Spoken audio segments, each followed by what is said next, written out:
Welcome to Our One Blessed Mess. This is Ben and Liz, and we are here sharing our story of raising 6 kids that we had in 8 years, managing our entrepreneurial home with 2 businesses, homeschooling, and currently navigating with 4, almost 5 teenagers. If you've been following us, you know we've got a 5th one coming. Plus 7 chickens, 2 dogs, and drum roll, please. 2 goats. We just got 2 goats. And that is just honestly to just make me crazy. I think that's what's really going on. I mean, my diabolical plan. Yeah, your diabolical plan. Today, as I was helping these goats and had everything all over me, I was like, I don't know if I'm meant to be a farmer's wife. I mean, this is not what I knew when I signed the contract when we were getting married. It was in the fine print. Yeah. Why? We're going to talk about this, aren't we? About Newlyweds. What did I expect? Yep. I didn't know. Ben told me when we were dating that he did not like chickens. His parents had chickens and he's like, ugh, they're nasty. I'll never have chickens. Well, he didn't tell me the truth. Like, it was in his heart of hearts, somewhere in there, he had a secret. Maybe I didn't know. Maybe it was something I found out about myself. Oh, Lord have mercy, Miss Agnes. What other things? What other self-discovery things are we doing? I didn't realize that I needed 2 boats in life. Oh, we do have 2 boats. And now we've got 2 that practically make 1 working boat, maybe? Right. I don't know. I don't even know if both of them work. An itty bitty boat and then a big giant boat. In fact, one of the times that we were pulling that boat, somebody said, that's a big party boat. Yeah, party barge. Party barge. That's what they call it, a party barge. Yeah. Okay, so what is today's conversation topic about, Ben? Today, we're going to be talking about 8 tips for newlyweds. 8 tips. And we want to just jump right in with tip number 1. Which Are you ready for this? Yes, let's hear it. Tip number 1 out of our 8 tips is that there are way more than 8 tips. There's way more. So anyone who says otherwise is lying. There's not some 8 secret magical things you there gotta really do. Isn't.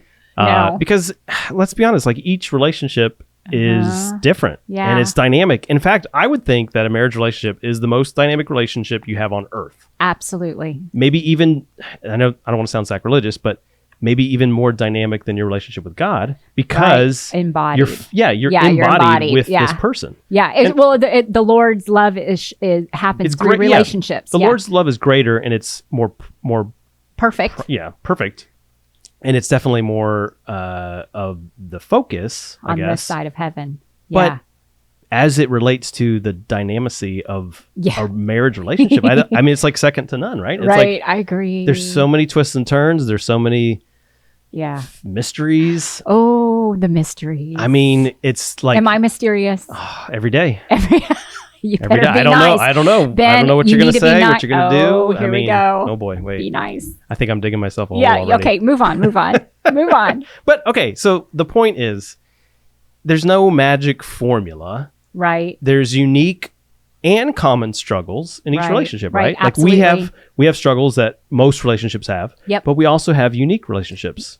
I'm sorry, unique struggles. I was like, we do have a unique relationship. We got a bunch of goats and we got a farm, chickens, and oh man, goodness gracious, we're raising a bunch of kids. So the point is there's just such a uniqueness about it, right? And we ended up texting a bunch of our friends, and we were like, hey, give us your number 1. Give us your number 1 tip for newlyweds. Give us your number 1 tip. And what was pouring in, first of all, was very funny. I mean, we laughed our heads off. And it was funny because Ben and I were in separate areas. And as the texts were rolling in, he and I would laugh like on cue at the same time a couple of times. So it was really fun. It was fun. But like what we're discovering is everybody has a different number 1. Everybody had a different number 1. It was very, very interesting to learn. It was. It was just unique. And so that's what we came away with. Like we got some really great tips, but I think what Liz and I came away with is like everybody's number 1 is going to be slightly different. Yeah, that relationship is slightly different than the next one. So our number 1 is there is no number 1. There is no number 1. They're all number 1. But in order to have an episode, we've got to narrow down to 8. So we did that. We're not gonna do a rug pull on you guys. We do have 8. So what do you think we should do? Should we just jump right in? Or what do you want to do? I think we should jump right in. I think it would be pretty good. We do have a lot of stories and we're trying to like figure out where we're going to insert all of them because there's like it's kind of off the cuff. We're like, how do we get this to work? I know. Woo, so you guys are really in like just get a cup of coffee or if you're driving. Maybe a bag of popcorn. Who bag knows? of popcorn. Yeah. Something it might be very entertaining. So maybe we should start out with like when just a little bit of our journey when we first got engaged. I was living in another city and you were still in college. And so, here was something that I know I had been anticipating for years to finally be a bride. Right. I mean, it was cute because the weekend that you proposed to me, I was visiting because a friend of mine from high school, my best friend from high school, was getting married. Yeah. And so you proposed to me the night before she got married. Right. And then, we went to the wedding and we're engaged and it was so exciting. And then the next day I was flying back home, and here we are at the airport, and how many times I had flown back and forth or drove or you left or however that went down.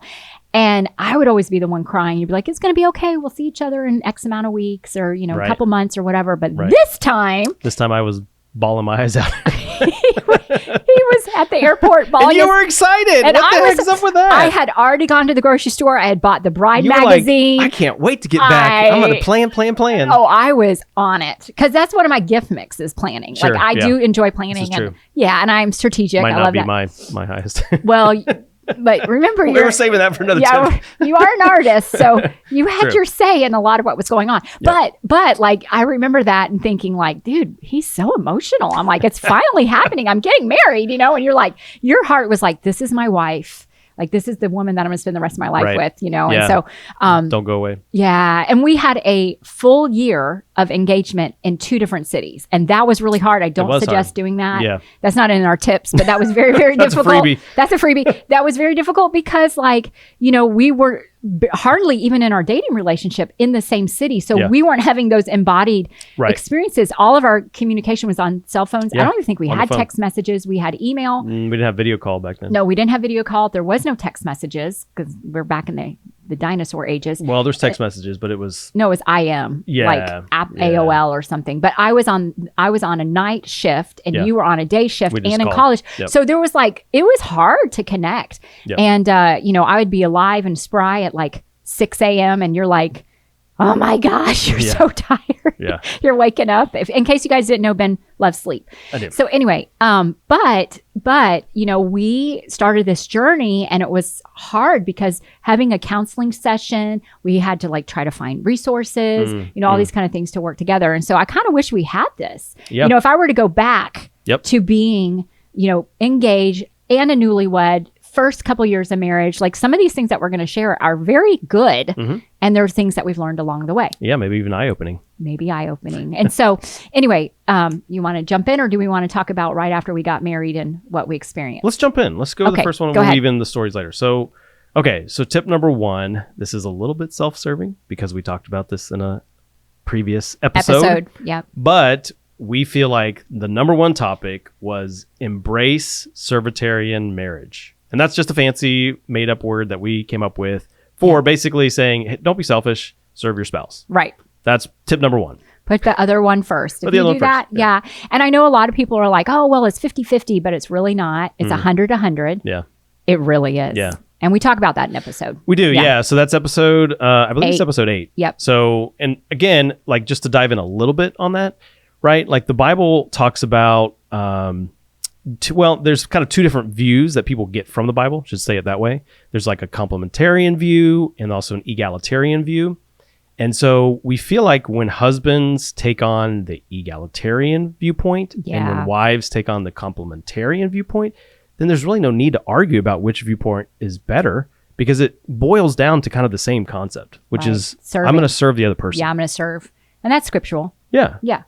Serving. It's biblical. Exactly. So you can just kind of do a little bit of research on your own. In fact, we even have a little bit of a guide that takes you through all those scriptures and just shows you kind of how we came to this conclusion where we feel like it is biblical to focus on the serving aspect. Yes, you can wade through the nuance of each scripture reference, how that backs up the different views. Right. But at the end of the day, if you just focus on serving your spouse, then you'll be a lot happier. You will be a lot happier because what we have found is that when I serve you, it's like it awakens love in you to serve me. Right. And it's across. What do we call that? You know what we call that? We mentioned it on the previous episode. I don't know. Feedback cycle. Oh, feedback cycle. I don't know. You guys, this is what it's like being married to Ben. All the time. I'm like, teaching moment. There's a test. It's an exam. I think I just failed. Did I pass? That's all right. I don't even know. There'll be more pop quizzes along the way. We've got 50 years ahead of us. Okay. That's true. So, and two, when we're talking about this is whether you've been married for 8 days or 80 years. Like it doesn't matter. So, the Newlyweds thing was just kind of a little bit of a guys. I mean, this stuff is super helpful either way. So tip number 1, basically serve your spouse. Right. That was our takeaway for number 1. Yes, for number 1. Yeah. Easy peasy. And I know we have something here written about sacred marriage. Yeah. And Gary Thomas in Sacred Marriage asks, what if God designed marriage to make us holy more than to make us happy? Ooh. That's a good thought to ponder. We talk about this as a family, not just us, but like with the extended family, like sisters and brother-in-laws. And we say, marriage is where you die. Then you have kids. I like to say it this way, which I don't know who came up with this, but I think it's kind of nice. Marriage is God's original discipleship program and evangelism program because, you're making disciples if you stay together. So the old-fashioned way. Fruitful and multiply. That's right. Fruitful and multiply. But really, I mean, as far as like learning how to love one another by laying down your life, I mean, that is, I think, textbook definition of marriage. Yeah, or at least successful marriage. Well, and that's like part of a tune-up, for marriage. Yeah. Let's remember that. Yeah. We're getting tuned up right now. Yeah. Serve me, serve you. It's going to be good. Servitarian. That's all right. Servitarian. What's number 2, Ben? Tip number 2. This one is fun. Yes, I know. What is it? It's also challenging. Yes, it is. What is it? It's something that we try to do. It's difficult at times, but tip number 2 is fight fair. We know, because we've been married 20 years, but you really don't have to be married very long at all to know that conflict is just inevitable. It's inevitable. You're gonna hit conflict. It's gonna happen. The most peaceable, loving people I know are still gonna have conflict. Yeah, because you're human beings. You're not human doings. You're also selfish human beings. Yes, I mean, I hate to break it to everybody, but that's true. We're pretty selfish. The things that we contextualize have to do with the body that we live in. Right. So everything that we experience is relatable to us. We have to think outside of ourselves. And so anyways, all that to say, fighting fair, knowing kind of the rules, right? Like knowing how to say, hey, we need to stay in our boundaries. Well, and I mean, there's a lot in that. Like, I mean, we can really unpack this. This should probably be an episode, but like, we do not bring up the D word. Yeah, that's true. We do not bring up that word. That is not even in our mindset. Even say it. You guys have to figure out what the D word is. I'll give you a hint. It's the opposite of being married. So wow. Go ponder on that. Hopefully you passed that quiz. That was a quiz. That's right. I learned that one. Okay. But we don't even bring that up. We decided early on in our marriage, like, we're just not going to bring that up. We're not going to even play around with that. We're not going to even entertain that because, you got to catch the foxes. If you don't catch those foxes, those little thoughts, they can grow and grow and grow and grow in your vine, in your garden of your marriage. And so you've got to get that. You got to capture those. You got it. And I think to stay angry or bitter, right? Like that just poisons a relationship. Right. And so we've got to be careful with how we engage in conflict because really that's the person you're supposed to be closest to. And if you're doing damage to that person, it's going to be extremely difficult to come back around. So it's that almost crazy cycle. Right. Where do we hear that from? The whole concept of the crazy cycle. Love and respect. Yeah. And that is, we love him, actually. He's really, really great. I always say his name weird. Emerson Eggerichs. I always say it weird. It's hard. We just call him Emerson. Eggerich? I don't know. I think that's how you say it. We all say Emerson. We just say Emerson. Got a blank on his last name. Poor man, if we ever meet him, Yeah. He'll probably correct me. And we actually had a hard time trying to read the book. We got a lot more out of the video DVD series. Yeah, we did that. DVD, I dated myself. Early on when we were newly married. Well, let me back up. Your dad gave us a Duffel bag of things that would be useful on our honeymoon. And it was super awkward. Ooh. I love your dad, but it was like when it was you a goodie bag. when you showed it to me when we were on our honeymoon, I was like, "You brought that?" And he's like, "There was books and other things," and I was like, "Paraphernalia." And I know I'm bringing it up right now, but we didn't plan on bringing that up. I'm sorry. You kind of caught me. Anyway, in there was this book. Now, first of all, on your honeymoon, if you're reading a book, cool. That's true. We weren't really reading a book. Yeah, we were. didn't have a whole lot of time for reading. We were trying doing to other things. We were trying we'll let to you figure that out. Well, we were trying to recuperate because it had been like full steam ahead. Because when That's true. came back into town when we were getting married, I mean, it was like late nights, early mornings, late night, getting ready for a wedding because I was trying to plan in another city, states away. So anyway, but he, In Love and Respect by Emerson, is so great because he talks about, how the women have pink earphones and a pink megaphone, and you have blue earphones or I call them earmuffs, but headset, and then a blue megaphone, and you can only hear blue and I can only hear pink. And so we're like, we're crisscrossing, and I want love and you want respect. And when I was reading this book, when we finally tried to start reading it, I was like, you would say to me, I don't feel like you're respecting me. And I'm like, how do you know I'm not respecting you? Right. And then I would say, well, I don't feel love. And you're like, how are you not feeling love? It's almost like we needed to switch the megaphones around. Because you can't switch it's really hard. I mean, you perceive love the way that you perceive love. Right. And so we just needed to learn how to communicate it. And so when we watched the DVDs, we did it with a small group that you and I created of young marrieds. Yep. And we watched it together in our small group, and we finally got it. And I finally realized, and we learned about the crazy cycle. And you can get into a crazy cycle, and you start fighting, and it's like, if you're not careful, somebody's got to be, I would say, big enough to jump off of it. And sometimes it's me and sometimes it's you. But what does it look like when you jump off of it? Oh, stopping. Yeah. For me, it's keeping my mouth shut. Maybe even asking forgiveness, right? Well, sometimes I do that. Sometimes I don't. If I just keep my mouth shut until... Oh my gosh. Yeah. Well, and I want to make sure that my heart is pure when I come to you and ask for forgiveness. Right. And vice versa. I know that. But when we're having conflict, like we know we're going to resolve it. And in our marriage in 20 years, we really rarely have gone to bed angry at each other. Like there's been only a few times that it's carried over into a day or 2 days. I think I can maybe think of 1 or 2 arguments in 20 years. And I'm not trying to like toot our horn and, say like we're doing it better. It's because we don't fight at night. Like if it's late and you're tired. Right. Okay. First of all, Ben really loves his sleep. So if he's tired and we're starting, it is going to be crazy, crazy, crazy. So I've had to learn that if there's something that like I really do want to bring up, I need to make sure he's been rested, fed, and happy. Well, there is a scripture reference that talks about not letting the sun go down on your anger. Absolutely. It's Ephesians 4:26. Be angry and do not sin. Right. Do not let the sun go down on your anger. Right. And, it's not necessarily a carte blanche to just go be angry all the time. That's not what this verse is about. It's about actually resolving and not leading to sin. And it's taking out that bitter root that could form. Yes. And so when we go to bed at night, we've even said, I know that we have tension right now, but it's not a good time to talk about it. But I love you and we'll resolve it tomorrow. Yep. And then we both go to sleep. Yeah. So take that bit of advice if that's helpful to you and use it. Because what we have noticed, if we didn't do that and we're at a stalemate and we're on the crazy cycle and not one of us is willing to come off of the crazy cycle first, it can get really not good.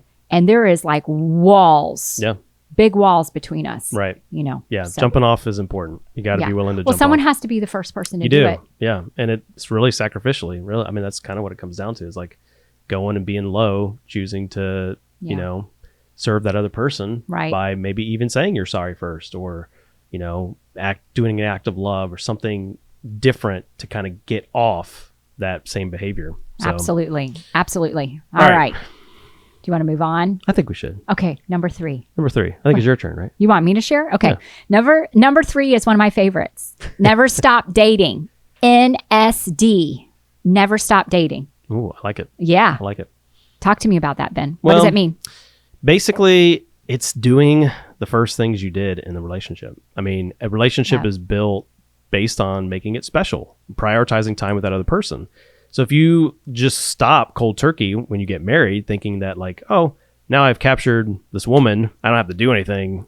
I'm speaking from a man's point of view, but I know that kind of might go through men's heads. Like, well, I did all the things to get the woman. She's and mine now. I'm providing. Yeah, and now I'm just going to provide. I'm going to provide and do my duty, and never actually go back to the capturing of your heart. That can lead to some bad things. And so you can be in a place where it can get really icky. Yeah. Yeah. And we've had that in our marriage, actually. Yeah, Actually, we sure. we were in a place one time where love was growing cold. Yeah. And this was probably year 4, 5, 6. I don't remember, somewhere Yes. in there. We had some kids. And I was getting attention from another man in Right. our life. He was a friend of the Right. family. And And it wasn't mischievous or anything. It No, was just, there was nothing. But my heart was desiring conversation. Right. And you were busy right. doing the things that you thought were right to do. Yep. But we were not getting dates. No. We weren't getting synchronized. We weren't even getting sleep. No. Well, you I were was. getting sleep. Let's be clear on that. Nothing goes between me and sleep. My gosh. So sad. It's okay. That's what was that selfish thing that we were Yeah, talking about? oh, Okay, man. it's Oh, okay. boy. It's a work in progress. It's all right. It's all right. It's all right. I'm over it. Like those years I wasn't. I was like, Yeah. I would be up at night with a kid looking over at you and like hating you, literally Dagger hating eyes you. I'm like, as I how can sleep. you sleep? I've been up 3 nights straight with Oh, throwing up gosh. kids, you know, Oh, but gosh. you could sleep through it. I could. That was, And you're just, it's a gift. We'll say it's a gift. yeah. And then even when you would wake up, you were like, no use. It's like, oh my God, just go back Like to a bed. zombie. You are. Anyway, it's okay. Wow. He's great. When he's up and he's had his sleep, he is When I got on my it. sleep, I'm great. You are If great. I It is don't, true. I'm terrible. It is. It's true. Okay, so never stop dating. Never stop dating. But in that, I know we're getting back to the thing, Yeah. but in the midst of that, what it was that, you know, that part of our relationship was dying on the vine, and we needed to recultivate that again. We Yeah. needed to put money towards that. We Right. we needed to Invest put back it into as it. our Yeah. put us back into the priority. Mhm. And you know, it takes, as a married couple, it takes a while to kind of figure that out, especially as you're adding kids. Yes. Because it seems like the immediate is always the children. Or the job's taking off, right? Like Right. we've seen it so many times where Right. a man gets the promotion or Right. maybe becomes an entrepreneur. Right. And there's just so much more demand for that person's attention. Right. The And it's like, priorities well, get messed I've up. got to do this because things are becoming successful. And it's like, well, you also got to keep in mind that your Yeah. marriage has to be successful. And the only way to have a successful marriage, I think, is to prioritize that other person, Yep. which includes time. And it does. And knowing the other's love language. Yes. You know, there's plenty of free tests out there that you Mhm. can take and figure that out. And then understanding how your spouse receives love. Yes. And that's then very understanding how they give love. Yep. And I think, And they can be different. and it's very different because how you show love isn't always the way that I receive love. And it's only been recently that you've been a student, and this isn't putting you down Compliment or school? anything. Yeah, compliment school. He's been in compliment school. I've been in compliment school for 20 years. And right now I would say I have a C+. You're I've getting started. I was better. basically a D- or an F, and so I'm getting better. Well, what It's it just is taken a long, long what time. it is you think it, but then you never say it. It's true. I kind of stay in my head, which is also problematic in a lot of different ways. Yeah. But yeah, it's got to come out for it to count. And so It's when not the thought that No. counts in this case. no, it's not, because I didn't even know your thoughts. Right. So when you tell me your thoughts, Got to verbalize it. yeah, you got to verbalize it. And also with the kids in little years, probably the number one love language that I needed was acts of service. Yes. Because if you're helping me with the dishes, if you're helping me Oh, with that's bathing, important. It changed for you, right? it did Would you say it change. changed? It has changed. Okay. I mean, I still do appreciate acts of service, but it isn't filling my love cup as much as other things are now. Right. And what's interesting is it was different before we got married and had kids. It shifted. You know, so you Wait, are you saying that relationships are dynamic Ooh. and there's not a magic formula? Oh my gosh. Crazy. I think I am. Did I get an A? You do. Thank You you. brought it all the way back. I brought it all the way back Fantastic. to an A. But I just want to go back real quick to the point of the dates and how my heart was being filled with, you know, the thoughts of someone else. And I think sometimes for women, it maybe isn't even a physical person. It could be actually in a book. Yeah. It could be in a movie. And so there's always that comparison, because what was happening was I was comparing you, you know, because our love was, my love cup was very empty. Right. And I was comparing you to what was around me in this dynamic conversation. And, Sure. you know, it wasn't reciprocated or whatever. It was Right. only in my head. And it wasn't Right. a year later until I realized it and confessed and said, oh Yeah. my gosh, I think I had this. And you're like, okay, you know, and we dealt with it. But it, you know, it's so important as wives, I think, that we guard our hearts and we recognize that. And then also vocalizing, because I remember when I started getting the understanding that I need to tell you, and I'm going to share this real quick because I think this is super important. When I remembered, oh my gosh, No offense. I'm not saying you're dumb. This isn't what I'm saying. Man, I'm trying to I find don't a way. do good on sleep. I'm dumb. I'm trying to say this with I'm trying to lift you up. Okay.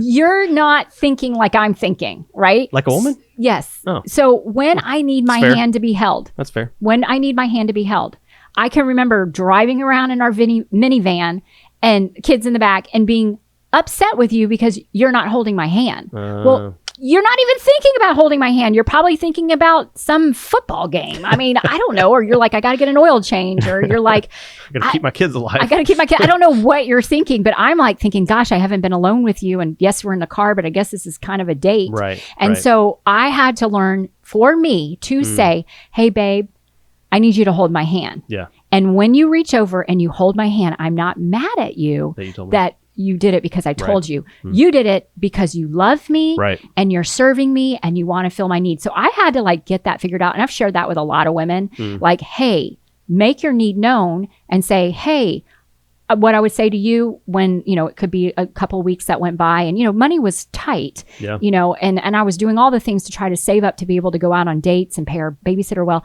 And I would say, hey, my love tank is low. And that was an indication to you that you need to buy me flowers, you need to write me a note, and you need to plan a date. I need you to take that time, look me in the eyes, and remind me why you love me. Remind me why we are married. Remind me that you see me because I'm covered in vomit and snot and all the things that kids put on me.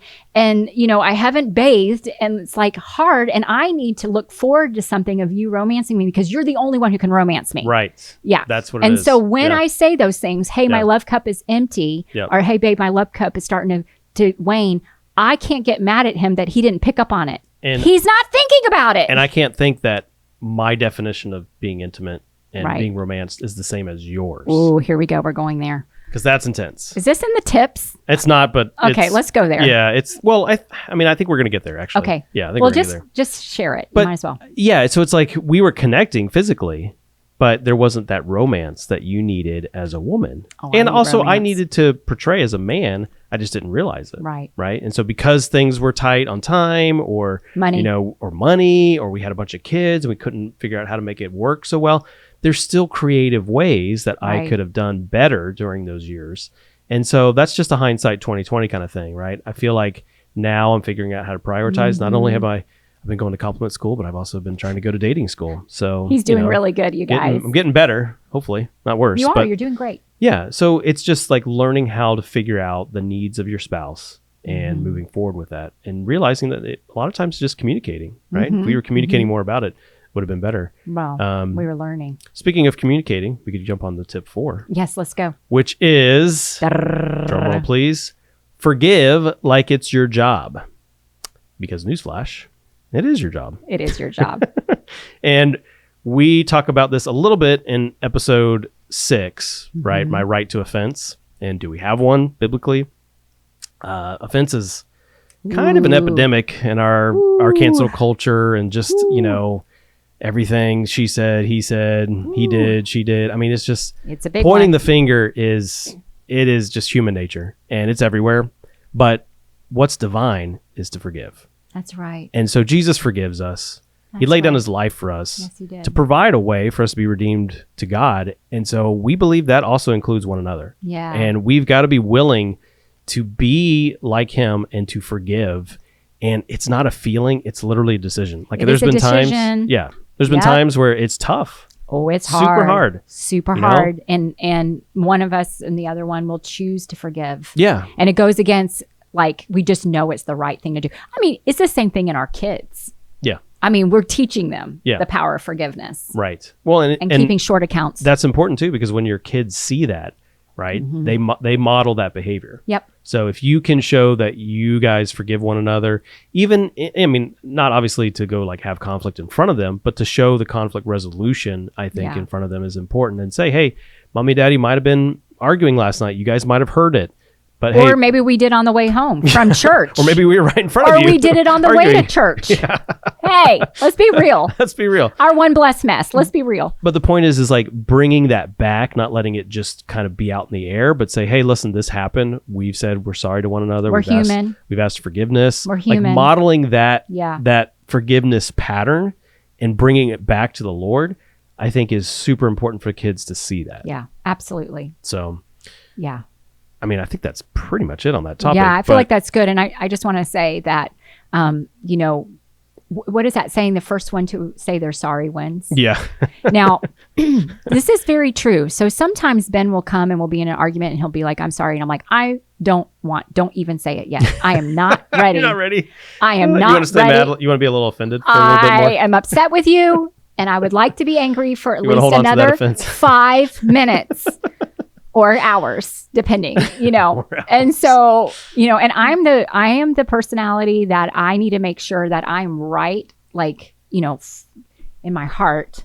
I'll say my sorry, but it may take time for me to process and come back and be like, hey, so I need to really say my sorry on this. You need a little more time, and that's okay. Yeah. It's okay to have a little time to process those emotions, but you've got to get back to that forgiveness, that forgiveness piece. Yeah.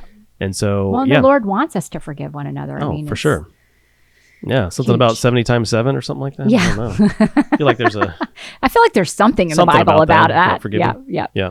So anyways, let's jump to tip number 5. What do we got for tip number 5? Laugh together often. That's right. Humor. What does it do? It diffuses tension. It does. It really does. It does. This is something that we really enjoy together as a couple. Not everybody may be the funny guy or funny woman, and that's okay, but it's still awesome to laugh together as a couple. It is. And we will even put on TV shows that are just the two of us and we will laugh our heads off together. There is science out there about when you're laughing together and the connection that you feel. It's the same thing when you're dancing. Oh yeah. There's a connection that happens there, that embodied experience, mutual mind. Ben, I'm pulling out something your words. About endorphins. Endorphins. Maybe. Yeah. You know, there's so much. But when you're laughing together and keeping things lighthearted and, you know, those that choose to have kids or do have kids, like there are so many funny things that happen and you just have to just like laugh your way through it, because if you don't, you're not going to have a good time. You might go crazy. You might. And you don't want to be this person that has like a serious scowl on their face, like, no, you know. And so a lot of times when you and I are having an intense moment, or I'm being intense, maybe it's more me, and you'll look at me and you'll be like, really? And you have this smile on your face and I'm like, don't do that. Because you just have a way to diffuse it for me. Yeah. It's true. And vice versa. Yeah, vice versa. Yeah, you say some really funny one-liners, or maybe even you'll mispronounce a word, but it's like almost the perfect timing for it. And so there's been some really hilarious stories about that. I never, ever mispronounce my words. Should we even tell a story about mispronouncing words? Which one? I don't know. There's so many, but there's way too many. Can you talk about the one where you said it on stage? No, I can't. I was speaking and it was an intense little thing. No, you had to be there. Like, okay. No, we had to be there. All right. I mean, we'll have to move on then. Yeah, we'll have to move on because that's a pretty funny one. It is. This is a family thing. Yeah, it wasn't anything bad, but I mean, anyway. So just talking about sharing laughter, the laughter of the righteous will be their joy. And that's in Proverbs 10:25. Yeah. And that's a loose translation. We get it, you know, but like that's one of the Bible translations that we got that from. But we like that translation. I have no idea how accurate it is, but it does kind of embody that, you know, that joy goes down, makes the medicine go down. It does make the medicine go down. And when we share laughter, it creates shared memories. And so when we are laughing together, like, you know, it's bonding us in our marriage. It's making us stronger. Yeah. And it's good. Like the Bible says, laughter does the heart good. Yeah. You know, it's good medicine. Yeah. And I'm just thinking, like, even us doing this podcast, it's made us think about all kinds of hilarious things that we've walked through or, you know, experienced with our kids or in our marriage. And it is hilarious. It is really hilarious. Yeah. Even looking back at it. So good times. Yeah. Good times. Good times. All right. So tip number 6, we're getting through these pretty good. So tip number 6, this one is big. Talk about money before it talks for you. Ooh. So this one's been a challenge for me personally. We grew up differently. We grew up way different. We grew up different. Yeah. My background growing up was middle class, maybe even upper middle class. Right. And just had just so much different experience than you in your upbringing. I grew up poor. And so no money. Things that I needed or wanted even were just readily available. you know, and that created some expectations for me in the marriage. That's a nice way of putting it. Expectations. That's a nice way of putting it. They do all kinds of things. But for me, like learning how to talk to you about financial decisions has been, I think, something that's taken me a long time to learn. So I believe we're getting closer to the same page. I can't say that we always get on the same page, but mostly now I feel like we have done the work of figuring out how not to make the other person mad by purchasing things. Well, and what we know is financial stress is the number one cause of marital conflict. Yeah. And that is very, very true. And we, in our experience and in other marriages that are around us, we see that, and whether, somebody is the spender, somebody is the saver. Well, maybe call him Scrooge too. Oh, you could be a Scrooge. Sure. But, you come from different backgrounds and maybe you don't have the same beliefs as money. Yeah. You don't even have the same beliefs of how to spend your money. Right. And I think that's important as a married couple is to get clarity on that, like looking at a budget. Some people hate that word. Yeah. Budget. I'm happen to be one of those people, but it's necessary in order to make the Varan clan function. Yeah. And I didn't know that when we got married, I was going to be the one that would be in charge of paying all the bills. Right. Now you're making money, sure, but you have no idea what bills we're paying. Going. You don't, you have the, yeah. And so all that responsibility was on my shoulders for years. And I was kind of resenting you in it because we never really got down totally to the nitty gritty. I mean, yes, there's financial peace. I know there's lots of things that are out there, but I took financial peace and even went to a conference. And what did you do? I went to financial pieces, maybe. Yes. I never did financial peace. He did it. And so, we had just a very different understanding about finances, about prioritizing them. Right. And you were a little older when we got married too, so you had a little bit more life experience. And higher credit score too. I was definitely a much higher credit score, and I was a little bit more green behind the ears, and just like didn't have all of the understanding, and experience with money. So when we came into some money, like I just didn't make the kind of priorities that I needed to make. But then you did. We did, and we kind of figured it out. We made a lot of mistakes and learned from those mistakes. About a decade ago, you did. Yeah. Maybe 15 years ago, we made a shift in our finances. Yeah, shift in our finances, and we started prioritizing things, and we really tried to do as much of the Dave Ramsey kind of stuff as we could. And there's other things out there. Like you don't have to just do his. But it's important to talk about, though. It's an important thing to talk about it and understand what the other prioritizes. And so something that, for us that we've learned that we really love prioritizing and we put money towards it is traveling. Yeah. And one of the reasons that I think we do that is because I watched my grandparents save and scrimp and and they put all this money away so that when my grandfather retired, they were going to get a little cabin or a little travel trailer, put it behind their vehicle and travel all over the country. Well, when he retired, he had Alzheimer's. And they were never able to do their dream. And so for me, I look at it, I go, we should live now, not just thinking we're going to live, off in the future. And so putting money towards that. Also, we're on the same page as far as giving goes. Yes. That's huge. And we try to teach our kids about the 5 buckets of finance, right? Which are spending, tithing, saving, investing, and giving. Yeah. And so each one of those is important, and you have to have a plan for each one of those. Yes, you do. And so again, you have to go back to your spouse, you have to communicate, you have to figure out what their priorities are. And then also, I think it makes sense to kind of objectively look at a third party, like a Dave Ramsey, or just looking for someone who's a bit more of an authority on this. Yeah. Because you're going to have different expectations. Absolutely. And you're going to go back to your childhood and think, well, what did my parents do? What did your parents do? And so I think there's just got to be a little bit of a third party objective view that can help settle some of those issues of money, because those are some of the hardest conflicts to resolve. Is the money stuff. It is. And I think too, having a time, this is just a tidbit I would suggest, having a time, if not weekly, definitely monthly, where you're sitting down and you're looking at it and communicating and talking about, hey, for us being entrepreneurs, we would have months of great increase. Right. And sometimes things would happen, like a boat would show up in my yard. No, or not a boat. Oh, it's okay.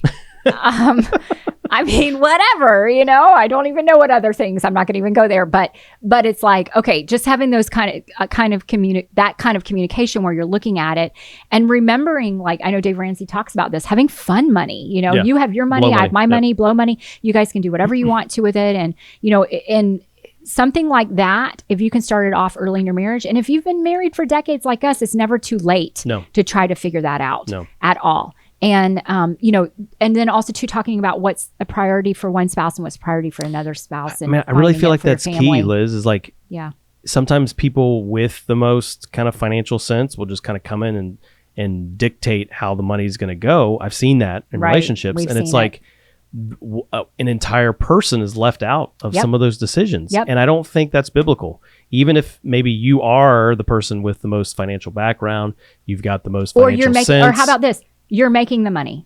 So sometimes I see this in marriages where, I mean, I've seen it.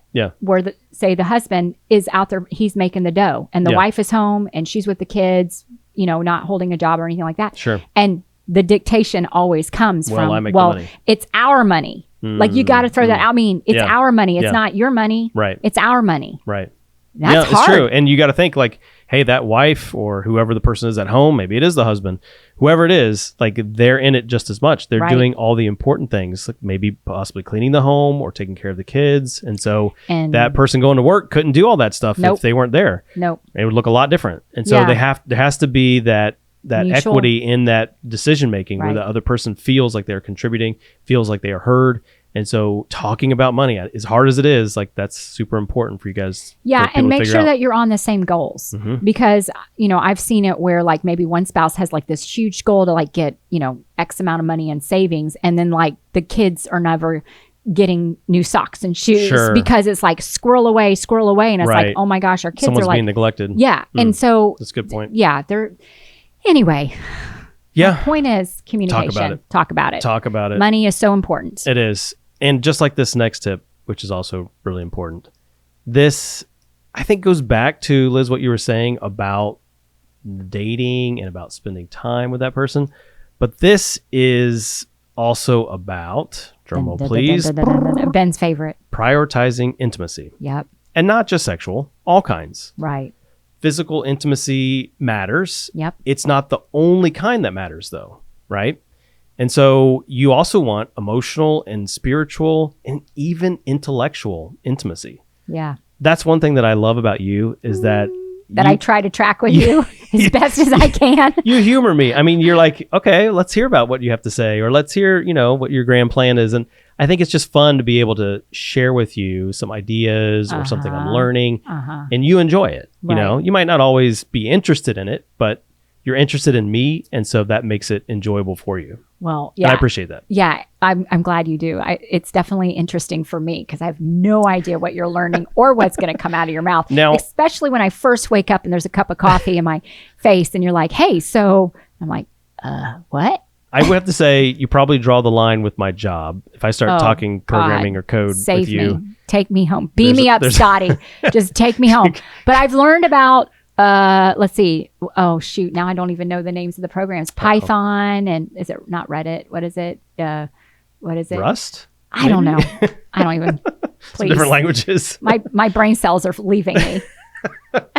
Change the subject. So okay, the point is that essentially we want to be intimate with our partner in life, and it's not just physical, although that's very important, and it's about making sure that the entirety of your spouse, right? Be interested in what they're emotionally, interested in. Spiritually, physically, all those things is important. Well, and I just want to say that when you were becoming a programmer, you were a webmaster, and then I don't even remember all your other titles that you've had, but you would talk to me about all of these programming things, and and I'm like, I don't know what the heck he's talking about. And so another friend of mine, her husband was working with you. And so she and I made it a point to try to start understanding some of these terms so that we could appear interested in what you had to say. I like it. And so, strategic. So very long time ago, I was like, okay, I'm going to learn about C++.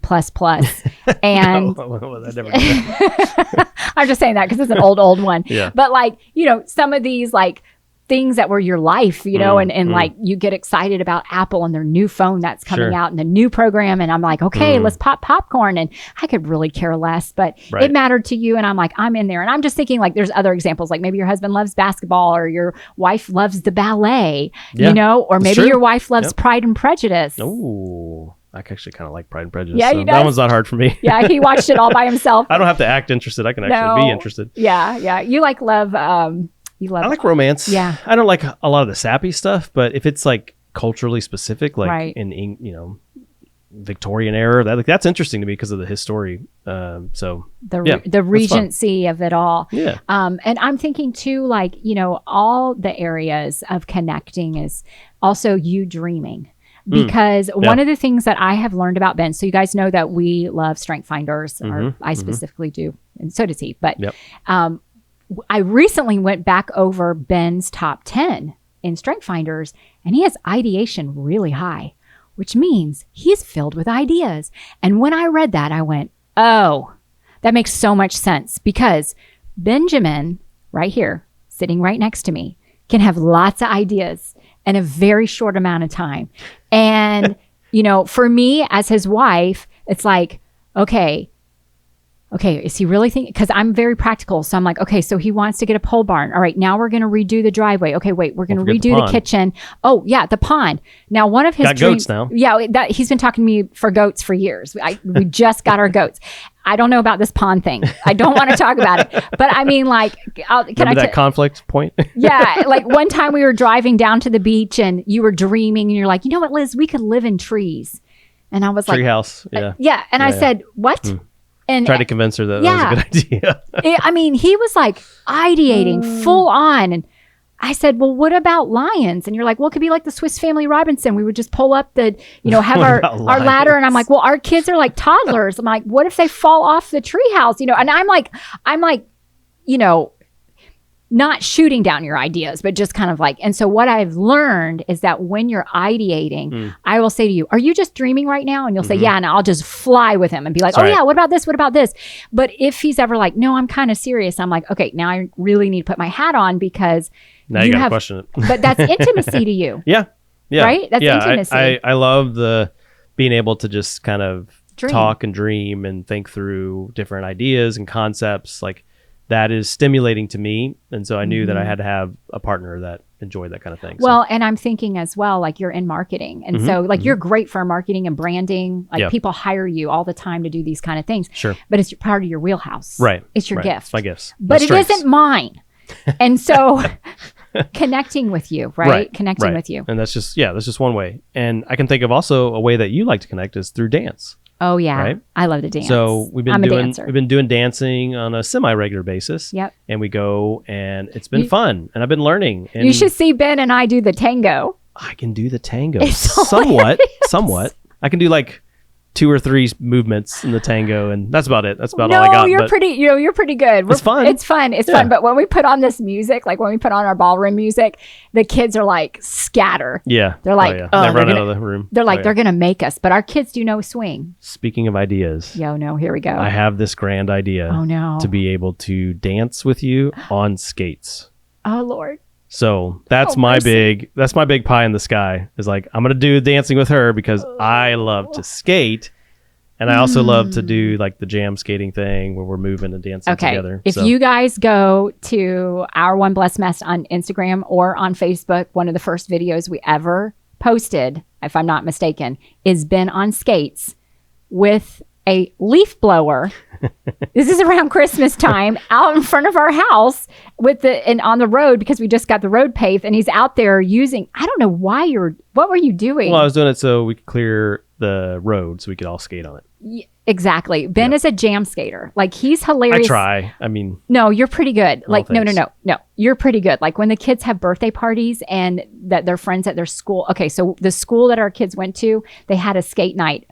Ben went to it, and I kid you not, the next day I'm getting messages, emails from teachers, and they're like, I had no idea that your husband was such a good skater, because he went to the skate night for the kids' school. I didn't go. He went. And then you know what happened is the kids' friends, when they had skate parties, they invited our kids, but they wanted Ben to come. And there were a few times he didn't come and the kids were upset. Yeah, they were. Because you're that good. I'm kidding. I'm not kidding, people. He's hilarious. You're actually really good. Oh, Now, thanks. I'm a little scared to skate and dance, but pretty much what it is we go out skating like on a date night. Like you hold my hands and I just hold on and pray. Well, I did break my tailbone one time skating. Yes, you did at a kid's birthday party. Yeah, Let's remember. I'm starting to show this. my age here. Yeah, but date nights are important. It is. And it's that's an important one. And to being prioritizing intimacy is really important. And one of the resources that we liked, and again, a lot of these resources we try to eat the meat, spit out the bones. Right. We've heard that said Super a whole important. bunch, but we got a lot out of The Great Sex Rescue by Sheila Gregory, and we also got quite a bit out of sheet music. And so I think both of those are good. And, again, take what works for you. Each relationship is going to be different. There's different things that are applicable in different times, different seasons of the relationship. So it's just good to always kind of keep an open mind and to try some different resources and see what sticks. And so those are two that work for us. Let's move on to tip number 8. What do you think? I think that's a good one. All right. Tip number 8. You want to do this one? Sure. Create family traditions that matter. Create them. Like what kinds of traditions? Well, family devotions.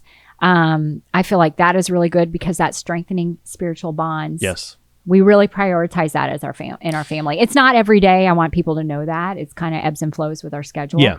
But we make it a priority so many times, at least in the week. And we talk a little bit about that in episode 9. So if you want a little bit more information on that and what does family devotions look like, and we have a really funny story that you can listen to in episode 9 about that. Always a funny story. Always a funny story. But I think what it does is like these traditions, these rituals that we form as a family, they help bring security when there's times of chaos and things are going not great. Right. We can always fall back on that. And again, it's like making sure that we're prioritizing the right things by adding those to our traditions. So it's not just traditions for tradition's sake. Right. It's not just ritual for ritual's sake. It's like when we actually think of what's important and we prioritize, be that with the Lord, our relationship with the Lord, or our relationship with each other, like embodied time.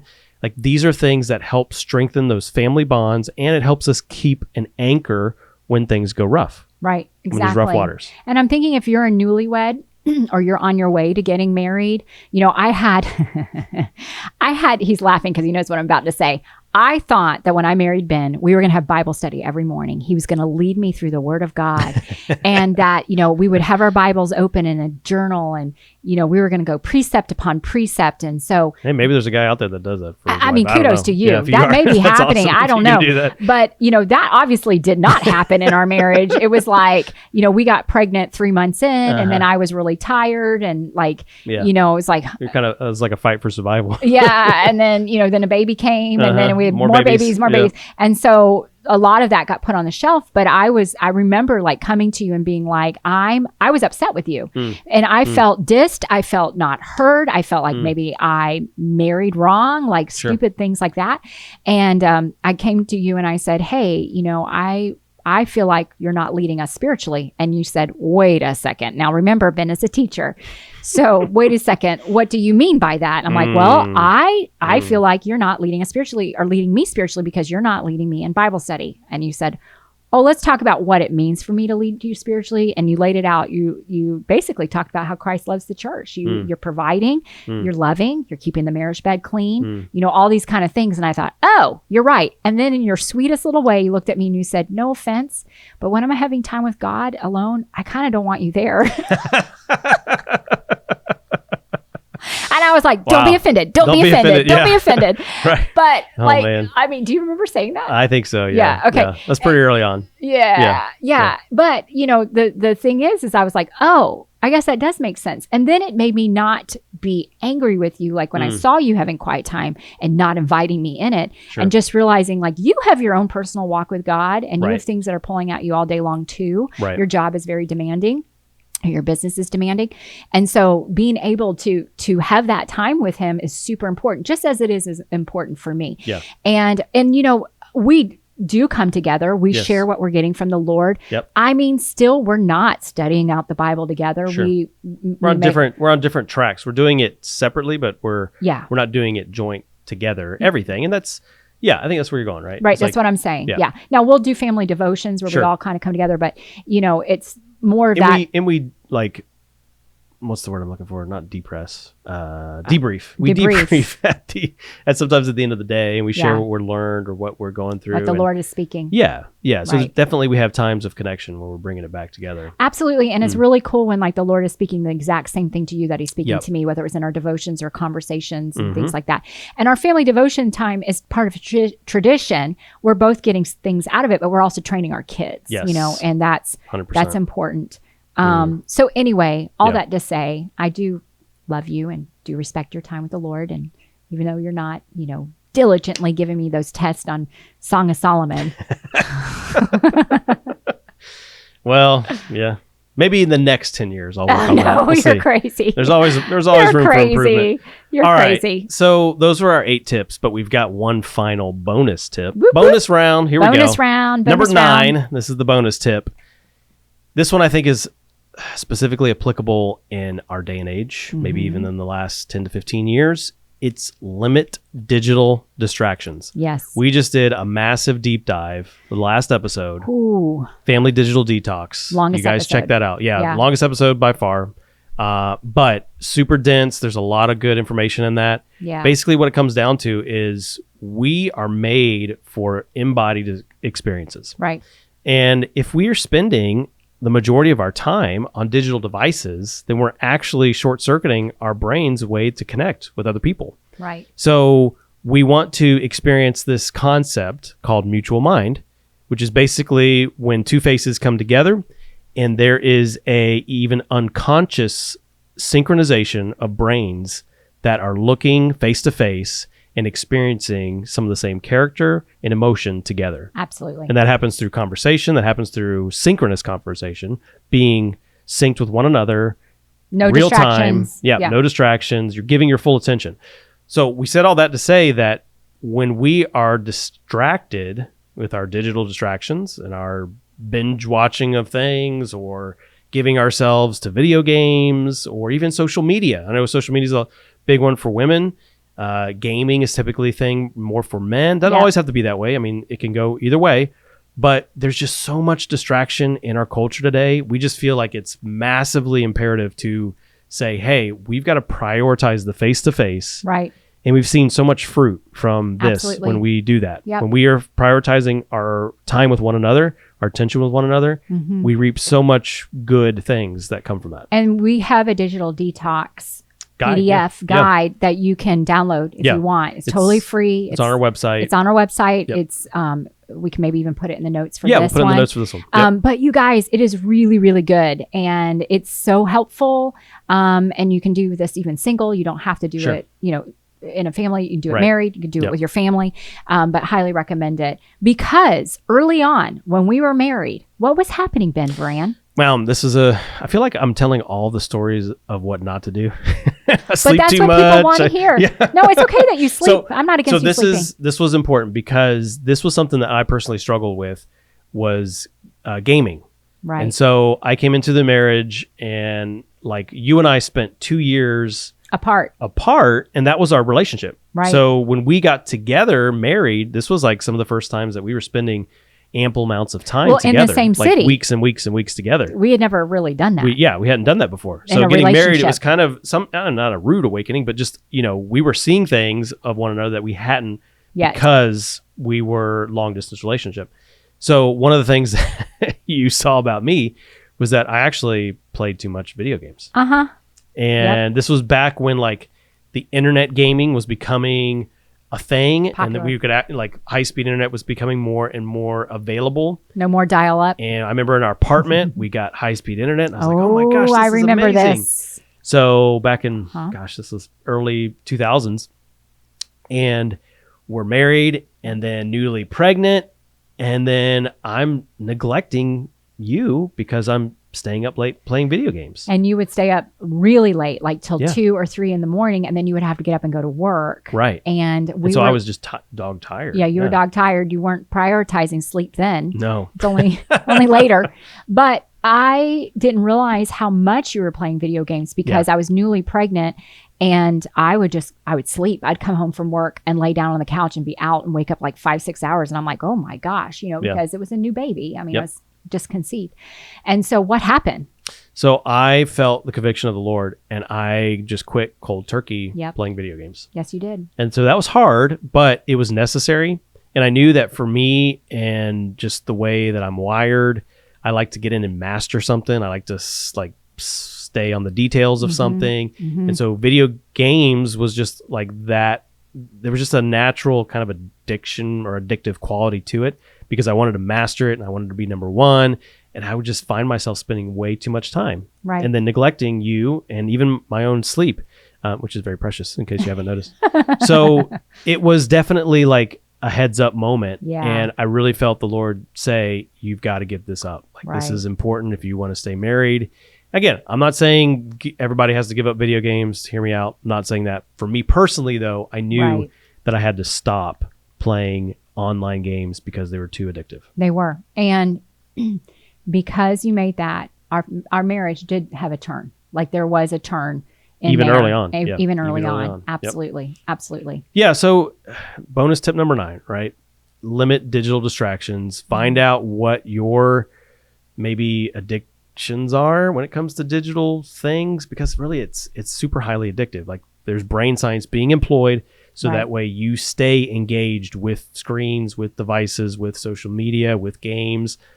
It's crazy. Once you lift that curtain and you see kind of the the mechanism behind everything, then you're like, oh man, I really should lay down some rules. Yeah, you'll be red pilled, and maybe you're like, I don't want to be red pilled, but you do want to be red pilled. Yeah, you do, because you don't want to waste your time. No, and this goes back to also making sure that you are having the right priority of your time, making sure that you're prioritizing your spouse and also connecting with your spouse face to face.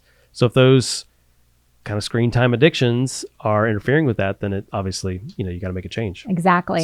So let's throw in some funny stories. I was just thinking about right after we got married, we had our first night at an Airbnb, a B&B, not an Airbnb. They didn't have Airbnbs back then. No. But we were on our way to our destination on a cruise ship. Yeah. And we talked about this in one of the episodes. I can't remember which one it was. And, you were not the planner fully. And I didn't know I was going to have to wear the planning hat and all that stuff. And so, we kind of had our first fight as a married couple on the way to our cruise ship, which was our honeymoon, because I was like, you don't know what time the cruise ship is leaving? And you're like, no. I'm like, what? I'm like, do you have a number? And so I remember calling the 1-800 number, because we had cell phones then, and asking, what is the latest time that we can get on the ship? And we had 5 hours to drive, and it was 4 hours, and they shut down the security and you couldn't get on the ship. So that meant that we had to make up an hour. And where we live in the South, there had already been a ton of hurricanes that had come through and ruined the highways. Right. And so a bridge was completely down. A bridge was gone in one spot. It was all this kind of stuff. And so what happened, Benjamin? So I made you drive as fast as possible. And why was I the one driving? Because I had too many speeding tickets. You guys. So as we're talking, newly married, and I'm like, wait, we have to think about the time change. And then I'm like, oh my gosh, we have got to get there. We have to make up time. Yeah. And so stressed. Don't tell them how fast you were going, because we don't want to be incriminating, but you were going very fast. And there was a line of cars behind me following me as I am zipping in and out of traffic to get there, and we were one of the last ones on the ship. Yep. It was really a miracle that we even made the ship. But I remember being so stressed and so angry at you and how did you not read the fine detailed? Well, it's okay. I had to forgive him right then. I was learning the crazy cycle immediately. Mm-hmm. We hadn't opened up the duffel bag from your dad yet. That's right. Yeah, we hadn't gotten in there yet. But I'm thinking of another story too. Uh-oh. When we were newly married. Okay. Probably the first I don't know, 6-7 months or so. And you have this incredible ability to be able to sense when there are cops. Oh, yes. Why don't you tell them what your nickname is for me? I say that you have the copdar. He calls me his copdar. Yeah, you've got a copdar. So what is that? So basically, you have a radar for cops. I really do. And it honestly, it's kind of weird. It's a spidey sense. Yeah. Like literally, you were asleep one time, and I was driving. We were driving with the family, and you were asleep. It was late at night, and you woke up out of a dead sleep and like, slow down. And I was like, what? Like, I know there's a cop. I just know it. Sure enough, yeah, there's a cop. And sure enough, and sometimes I'll even be like, hey, listen, there's a cop. Slow down over this ridge. I'm telling you right now. Yeah. And we've gotten over ridges and there's like speed traps. Yep. Speed traps. And so, I mean, I don't know the theology of all that. I just know that it's the Lord's gift and I'm not going to. It's helping our budget. I'm not going to question it. It's helping our budget. But one time it didn't help our budget because we were mad at one another. You were mad at me. We were, okay. We were trying to go out on a date because my love tank was empty. Yeah. And I communicated to you, I need romance. I need you to take me out to dinner and I need a movie or something. Yep. Just like what you would have done before we were married. Yep. And you're like, okay, so we go and do it. But there was something that happened and I don't know. It was my expectations. I'm sure were not being met, which that can ruin a marriage too. We've learned that. And so anyway, somehow we had words, and this is after the movie, and we're driving home. And this is probably the first time that this copdar thing was really starting to work for me, I guess. And so we're driving and you're speeding to go home because you're mad. And I was like, oh, I know there's a cop up there. I don't know how I knew there was a cop. I just knew there was a cop. And I was like, you know what? I'm not going to tell him. I'm like, he deserves a ticket. And so. Yeah. And then you realize, we share the same bank account. Wait, I didn't realize that so you get pulled over, you get a ticket. Yep. And I say to you afterwards, I'm like, I knew there was a cop. And you go, why didn't you tell me? And in the most sincere way, like, you're like, why didn't you tell me? And I was like, is your copdar broken? No.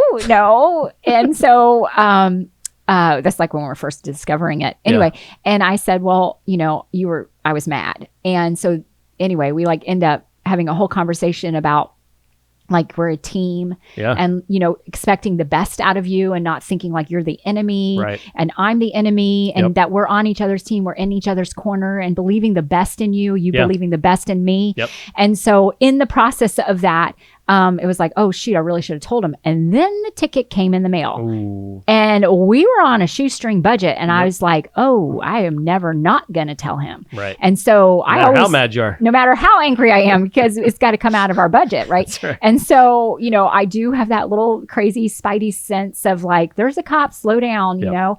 And, it's kind of funny. It could even be like an accident. We come up on an accident and there's a cop there, but I knew it. I don't know how. I just knew. And so I don't question it anymore. Yeah. It's funny because before you thought I was crazy. Uh-huh. Yeah. Yeah. Uh-huh. We don't have to talk about that. Yeah.